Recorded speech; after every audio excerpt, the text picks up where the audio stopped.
రాయలసీమ మీద చంద్రబాబు ప్రత్యేక రాజకీయ ఇంట్రెస్ట్ ఎందుకు చూపిస్తున్నారు?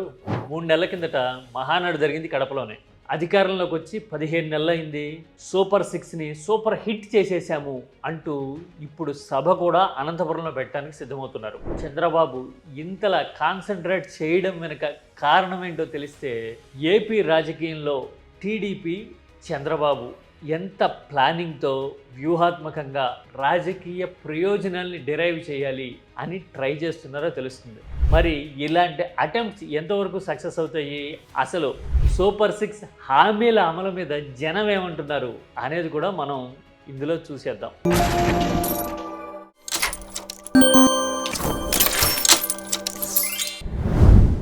అధికారంలోకి వచ్చి 16 నెలలైంది. హామీలన్నీ అమలు చేసేసాము, సూపర్ 6 సూపర్ హిట్ అయిపోయింది అని కొంతకాలం నుంచి చంద్రబాబు పదే పదే చెప్తూ ఉన్నారు. హామీల అమలు జరిగింది ఎక్కడ అని ఎవరన్నా అడిగితే గనుక సూపర్ 6 అయిపోయినాయి, ఎవడన్నా సూపర్ 6 మాట్లాడితే నాలుక మందం అని కూడా అనేశారు. కాబట్టి ఇక ప్రచారం చేసుకోవడం ఒక్కటే మిగిలింది. మరి పబ్లిక్ రెస్పాన్స్ ఎలా ఉంది?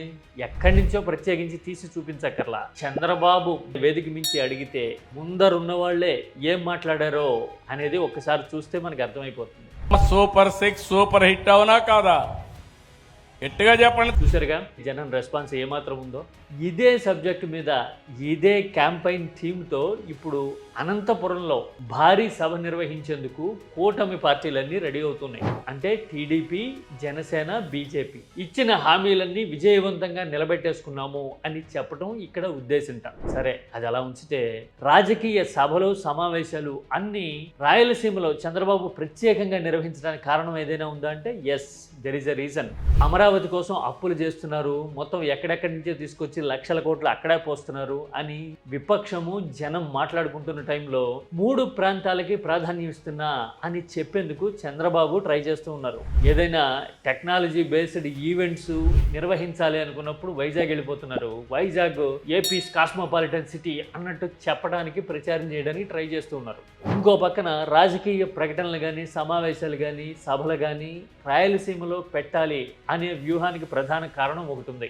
గత ఎన్నికల్లో 164 సీట్లు కూటమికి రావడం ఒక పెద్ద ఆశ్చర్యకరమైన విషయం అయితే, రాయలసీమలో కూడా వైసీపీ దాదాపుగా తుడిచిపెట్టుకుపోవడం అనేది ఒక పెను సంచలనం. దీనికి కారణం ఏంటి అని అటు వైసీపీ అయినా ఇటు టీడీపీ అయినా లోతుగా స్టడీ చేస్తే తెలిసింది, బయటపడింది ఒక్కటే. రైతు భరోసా కేంద్రాల లాంటి వ్యవసాయ సంస్కరణలు రైతులకి చేరడానికి టైం పట్టింది. రైతులకి తీవ్రమైన అసంతృప్తి రావడానికి కారణమైంది.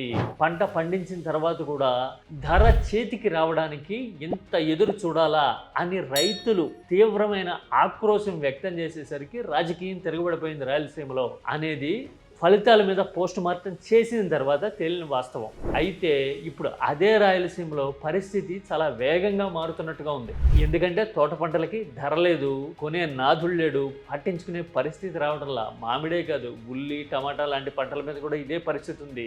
ఆ తర్వాత చాలా ప్రాంతాల్లో వ్యవసాయం కష్టంగా మారుతున్న సిచ్యువేషన్ మిగతా రాష్ట్రంతో పాటు రాయలసీమలో మరీ ఎక్కువగా ఉంది. ఇలాంటి పరిస్థితులన్నిటి వల్ల రైతుల్లో అసంతృప్తి అనేది అప్పుడే బెటర్గా ఉందా అని మాట్లాడుకోవడం అనేది పెరుగుతూ ఉంది. ఆ తర్వాత రాష్ట్రంలో వైసీపీ రాజకీయంగా తిరిగి పుంజుకోవడం అనేది మొదలైతే గనక ఆ ఎఫెక్ట్ ముందుగా కనిపించేది రాయలసీమలోనే. అంటే వైసీపీ తల ఎత్తడం మొదలైతే అది రాయలసీమలోనే ఆ ప్రభావం ప్రబలంగా కనపడుతుంది. అందుకోసమే ఒకటి, రాజకీయంగా నేను ప్రాధాన్యం ఇస్తున్నా మీకు అని చెప్పడంతో పాటు విపక్షాల వైపు నుంచి, రైతుల వైపు నుంచి వస్తున్న వ్యతిరేకతను కానీ, మార్పును కానీ సాధ్యమైనంత వరకు కంటైన్ చేసేందుకు, ఎదుర్కొనేందుకు చంద్రబాబు వ్యూహాత్మకంగా రాయలసీమ నుంచి రాజకీయ ప్రసంగాలు చేసేందుకు, సభలు చేసేందుకు, సమావేశాలు నిర్వహించేందుకు ట్రై చేస్తూ ఉన్నారు.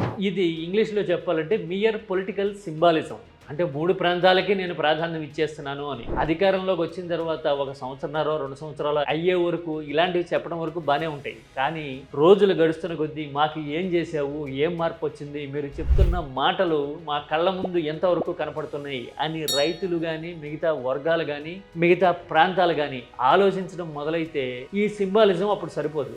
అప్పుడు రిజల్ట్ కావాల్సి ఉంటుంది. మరి చంద్రబాబు ఎంతవరకు రిజల్ట్ ఓరియంటెడ్గా ఉండగలుగుతారు అనేదే అసలు క్వశ్చన్.